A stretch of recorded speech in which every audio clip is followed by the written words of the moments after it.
Yo, what's going on, guys? We are back for another JJK chapter, and my lord, this one is getting intense. This fight between Gojo and Sukuna is just like reaching even higher than like I've even thought it would go to, where a lot of this shit, like this could be a climax. But we're just going into round 2 right now. But we'll just get started because right away, we start off with Maharaga, and our whole crew sees it. They're reacting. They're like, oh my gosh. May's like even like she moves her hair to the side, her middle like braid thing, which is just wild character design. That's all I gotta say. But she moves it to her side. She's like, oh, that's the crown jewel of the Zenin clan. And like obviously she hasn't seen it, but she's like sorcerer. She's a really high level sorcerer. So she's probably heard about the Maharaga. She's heard about something where like is the Zenin clan's trump card. But either way, we cut to Choso and Yuji, and I love how they're just sitting next to each other because they're brothers. I mean, like technically yes, they're brothers because the Kenjaku like made them. But like realistically, Choso, like he thinks that Yuji is his like blood brother. Like he really loves Yuji. So I feel like Choso always wants to be around him. But he's talking about how this is the Shikigami that is able to adapt to any attack. And we cut to see, we had this really cool like transition with the crows in the air. And then we see Maharaga full. And this motherfucker big, bro. I forgot how big Maharaga is, but he's like towering over Sukuna while he's healing himself up. Like it's just a raw as fuck panel. And Sukuna, he's thinking like Gojo already knows exactly what Maharaga can do. He's probably the one that told Megami like about Maharaga and like what it is. So obviously Gojo knows what it can do. And we go, and I think this is a narrator. I'm not actually sure if JJK has a narrator. A lot of those white text boxes, which in most manga that's the narrator, like there's the mangaka just telling us stuff. But sometimes it's read by like just a regular character, and there's no like set narrator voice in JJK. I'm not completely sure about that, but it might be like Sukuna talking, it might be Gojo talking, but I know it's not Sukuna's inner monologue because he talks about in his battle with Yorozu. So they're talking about Sukuna and his ability to use the Maharaga's ability to adapt to any ability. Hey. No, but they basically talk about how he used the Maharaga's wheel to basically like adapt to Yorozu's creation technique just so he could like learn what it's all about. And they just say this because of what's about to happen later and like the reason why like the wheel's getting used and who's using the wheel. But the narrator person says, you know, the domain expansion sure hit effects clashed 5 times. That was 5 domain clashes that they went through in just the start of this fight. And that's just round 1 so far. Like, that's just like wild. Like we usually see maybe 5 domains in an entire arc. Like, but either way, they're talking about how Gojo, his sure hit effect was anything in the domain, even himself. And Sukuna's sure hit effect was everything besides Sukuna. So like it's a thing where he wasn't protected by the sure hit where Gojo was. So he still got hit by a limited void. But this is really interesting because they're basically talking about how if Gojo, when he uses his domain, he's getting hit with all of Limitless. But is he just able to, you know, sort through all the data right away? Or is like, does it just not affect him? Because I'm not really sure. I feel like it wouldn't affect him, but wouldn't that be in like the domain's rules? But either way, they go and talk about how Sukuna took Unlimited Void 5 times. And if that's just like, maybe it's a translation, maybe I'm misreading it, but they're saying he took Unlimited Void, the brunt of it, 5 times. Maybe not the brunt, actually. Maybe it was just a weakened version because the sure hits were getting canceled out, but inside of Sukuna, there was something going on where maybe he was still getting hit. I'm not sure if it was the full Unlimited Void because that means he got hit by Unlimited Void like 5 times in a row. And I mean, that's just like crazy. Like if Sukuna did that, he's a monster because he's still able to throw hands with Gojo. Like that, if this is a true statement and that man took all of Unlimited Void, all of it, not just like half of the effect, like maybe it was just a weakened effect. No, if he took all of Unlimited Void 5 times, that boosts Sukuna stocks. That's all I gotta say. But at the end of this chapter, or near the end of this chapter, something sort of flips. So either way, he took Unlimited Void 5 times. Maybe it was a few times too many at the end of the day, but he also was adapting with Maharaga. He wasn't the one that took the burden of like the adaptation. He only got like the effects of the adaptation. So basically Gojo, he's like, huh? How did Mahoraga adapt in like 0.1 second? Because that all Gojo knows that he was able to adapt in just that time when he came out. But he's like, not only did the wheel not turn, Sukuna also pulled him out after my attack. So like there's no way that he could have adapted. So did Sukuna not take the brunt of like the adaptation? And it's like, no. The one who actually took it was Megumi's soul. And I was like, what? Like, what? And he might just kill Megumi's soul and maybe just take over this vessel because he got hit, I think it was twice, because this panel, it shows two like white splotches on it where they're talking about Megumi got hit. So it's interesting because maybe Megumi's soul just dies and he's out of the story for the rest of it, but we see a little panel of him with the like a wheel above him and he's still like laying down like in his fetal position trying to take a nap. Bro, wake the fuck up. No, bro, this man's soul and his like spirits are just completely crushed. Like just looking into this panel where it shows his face and his eyes, he just looks like so sad. He lost a lot of things that really mattered to him and he just, doesn't care. But I really hope he fights back because like Yuji, I mean, he isn't like Yuji in the way that Yuji was built to house Sukuna, but like Yuji, I hope Megumi starts to fight back. Like in the same way that Geto fought back in Shibuya. The body and the soul, the whole like plot relevant thing that's been in JJK since like volume 1 about like the soul in the body, like the connection. I feel like that's gonna have to like come somewhere like in this part of the story because I mean, we saw in Shibuya a lot more of this soul in the body because like with Toji and then with Kenjaku. So maybe Megumi does the same thing where his body is going to overpower Sukuna's soul somehow. Maybe, I'm not sure. But either way, we cut and we see Sukuna and he's putting Mahoraga back.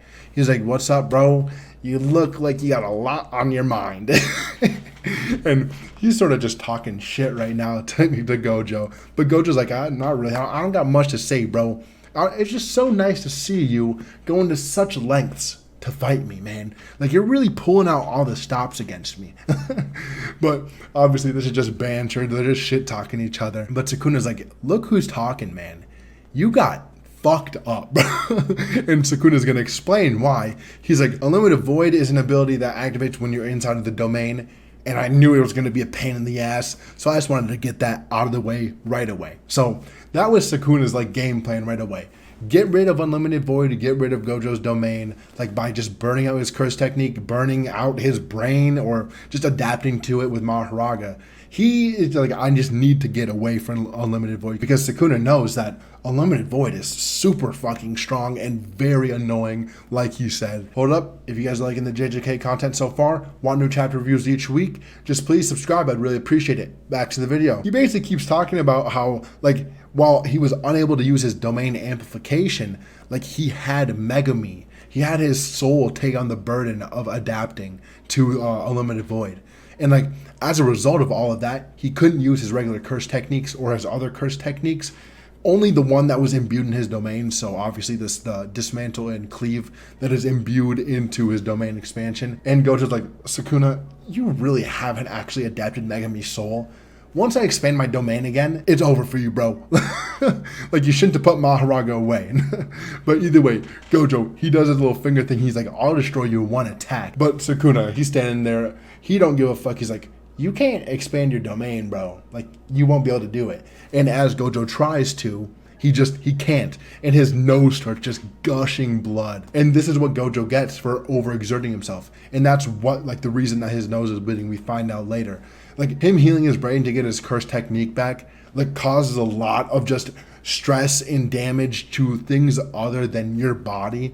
And it's just, Gojo is feeling the repercussions of something that he shouldn't have done, but he still did, and something that I didn't think he would feel repercussions of, because obviously his nose was bleeding way earlier. It was probably because he was like healing himself too much, overexerting himself too much, and then his nose just started to bleed. But he was completely fine after that. Like, he started throwing hands. So maybe it's just like Gojo's just gonna reverse curse technique himself, so he's fine again. But we'll get to see, because we basically have everybody else and they're all like, yo, what just happened? And then Yuta's talking about how this bad feeling that I had, is it going to turn out to be right?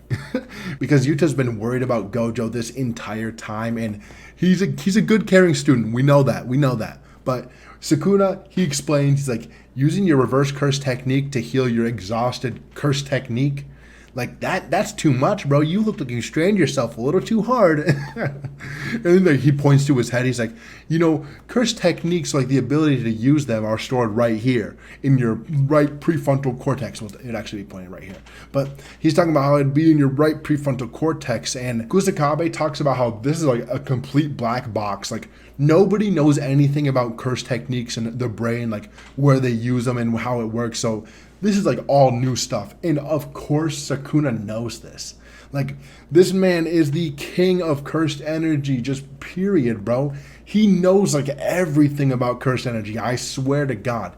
And like, Gojo has 6 eyes where he can like tell what's going on. He can tell people's cursed techniques and all that stuff just by looking at them. But Sukuna can sort of do the same thing just through like intuition and just like experience. So I really like that about him. Like he's just going to explain this because he knows, bro. He's like, your curse technique's right here in your brain, bro. You've been using your curse technique. It's been damaging your brain. You're using your reverse curse technique to heal it up. And you're just burning yourself out too much. Like you're using too much of your energy. You're just exhausting yourself a little bit too much, buddy. And then Yuta, he's like, well, even doing that once is risky. Like healing your brain, and even like Kusakabe and all of them, they're talking about like, what? Like, how can you heal your brain? Like, how can you like pinpoint a specific spot and just heal it? Like, you can't just think of healing your brain and you do it. So, like, obviously, Gojo is just like, he's a giga brain to like the max, bro. This dude is so smart and he just understands shit so easily. Like, I'm pretty sure like the 6 eyes, just like a Sharingan, Byakugan, like every single eye ability in all of anime like combined into one, because it can do a lot. But he's able to just know how to do stuff like this. Like he can just heal his brain. He can just like heal as a curse technique. All like it's just weird. But obviously he's the strongest. So either way, Kusakabe, they're all like, oh my god, this is crazy. Choso's like, damn, bro, he should be on the door of death right now. Like he should be about to die. And Yuji's like, damn, that was like 5 times he did it. So we learned that he healed his brain 5 times after his domain expansions to refresh his curse technique. And like, what? He did it every single time. And Sukuna only did it, I think it was like once or twice compared to that. So he has a lot like less damage to him. And even Shoko says this. She's talking about, I thought Gojo was used to doing this. Like, I thought he could heal his brain with no problem, but it looks like there were some repercussions. And like Sukuna has done it less, so he's even healthier than Gojo right now. But obviously, Sukuna's still feeling a little bit of that, like probably exhaustion from healing his curse technique. But I am in the exact same boat with Shoko. I had no clue that Gojo would not be able to like keep doing this, just because he has like unlimited cursed energy basically, or his ability to like maintain it and manage it is almost just infinite. And I just thought that he might be able to like just keep healing his brain because he's Gojo, bro. He just built different. But I like how Gege, he put like a barrier. He's like, no, we're not going to be going that crazy. You can't just heal your brain over and over and over again. Which maybe it happens later and they just keep doing it and they just push past their limits on like, their regular shonen shit. But we'll see. Either way, Sukuna keeps talking about how, you reached your limit, bro. It's completely different than healing skin and bone, bro. Like, you are done, bro. Like suppose you could expand your domain again. You would literally just die. And it wouldn't even be strong enough, even if you could, to like hurt me. And I love this panel right after where we have Gojo, and he looks a little bit pissed off. He's hurting. He's like, God damn, Sukuna, you sort of found me out. But right here when I thought, oh damn, everything's going down, bro. Like Sukuna's on top. He might just end this fight right here and right now. He's talking about how next, I'm going to expand my domain. I'll close my barrier so you can't run away. And that's really interesting because his domain has no barrier. And we've heard it a few times. A domain which doesn't need a barrier is like an artist painting on the air, like with no canvas. So it's a truly divine technique, like they said. So why would he put a barrier on it, like unless it was going to make it stronger? But we know that the reason he doesn't have a barrier around his malevolent shrine is to make it stronger. The ability for you to escape makes a sure hit actually like more devastating. At least that's what I remember from reading Shibuya. I did reread it recently, so I'm pretty sure that's why, he doesn't need a barrier because it's going to make his domain expansion stronger. But I wonder if him putting this barrier on does more than just not let Gojo leave, because maybe it will make it stronger somehow, because maybe there's more binding vows, because I imagine Sukuna would definitely make his like domain stronger somehow. And he keeps talking about how, well, I'm going to cut you to pieces. I'll be adapting to your limitless void and your infinity this entire time. And he's like pulling out Maharaga's handles. He has the wheel over his head, so he's not letting Megumi take it. He's taking it himself, boss. So I think whoever's head the wheel is above, they're taking, I guess, the brunt of the adaptation. So I'm pretty sure what they mean by that is like, you're taking the attack. Like your soul is taking the attack. So like when Maharaga got hit by Sukuna's slash in Shibuya, he got hit and then the wheel turned and then he adapted to it. I don't think it was Sukuna's like body or soul that got hit. It was Megumi's body that got hit, and then he put like the Maharaga's wheel on Megumi while he did that like some way, because I don't know, this soul shenanigans and just the amount of people and things Sukuna has in his body now because I mean he has all 10 shadows, he has Megumi too, and like it's like, what, bro? Like this man can summon a lot of shit and he can do a lot of just random stuff. So I'm just interested to see where Gege goes with this stuff with the soul and how it turns out, because if Sukuna somehow kills Megumi's soul or like injures it beyond repair, I'm gonna be a little bit pissed off, bro. Because my boy Megumi don't need to get hurt like that. Like, come on, bro. But either way, Sukuna ends this little like speech where he's talking about, this is goodbye. You were born in an era where I wasn't around. Everybody thought you were the strongest, but turns out you were just pitifully ordinary. And I love that. Like, Sukuna right here, he's talking his shit. And I mean, I just love what happens next, because like this dude, he's so confident. He's like, Gojo, you did so many mistakes. You're so fucking stupid. Like of course you shouldn't have been healing your brain so much. Like you shouldn't have been doing this. You shouldn't have been doing that. Like you're not the strongest. You're just ordinary. But he goes into his domain and it crumbles immediately. And we see his eyes are full of blood. It's running down his eyes too. His nose is bleeding. And then we see the narrator again, which, okay, this is really interesting because OP Scans, they came out with this chapter yesterday. TCB came out with it today. And there's two different translations. Obviously, they're going to be different. But this one, it's like two completely different translations. So for TCB, they're saying it hadn't even been 10 seconds since Sukuna took a blow from Infinite Void. But the other one, OP Scan, said he had endured Infinite Void for less than 10 seconds. So those are two like different things. Saying he had endured Infinite Void for less than 10 seconds and saying that it had been around 10 seconds since he had been through it is two different things, I feel like, because 10 seconds is a long time for Infinite Void, obviously. But either way, they're basically talking about how he got hit with Infinite Void and his brain is damaged too. Like almost to the same point as Gojo's. Which, if Gojo probably went and tried to expand his domain again, like after his nose started bleeding, he would probably be in the same situation as Sukuna. But Sukuna, he looks fucked up. Like, just from like his eyes being bloodshot, the blood dripping from his eyes. Like he has a nosebleed too. It looks like the damage is worse for him. And maybe it's just because he took Infinite Void like 5 times, as they said. But he took it 5 times. He may have taken it for over 10 seconds or just under 10 seconds. And he also has been healing his, brain with his reverse curse technique to replenish his curse technique. So maybe all that compounded together is more than, just Gojo doing it 5 times. But I'm not sure, because he looks fucked up, bro. Just the bloodshot eyes just bring it out more, because, like, you would think Gojo, the guy with the eye power, would get bloodshot eyes after, like, exerting himself. But he isn't. But it's interesting because, Sukuna's, his other eyes too are bloodshot now. But either way, they keep talking about how, and yet, just like Gojo, Sukuna's brain had sustained enough damage for him not to be able to go into domain expansion.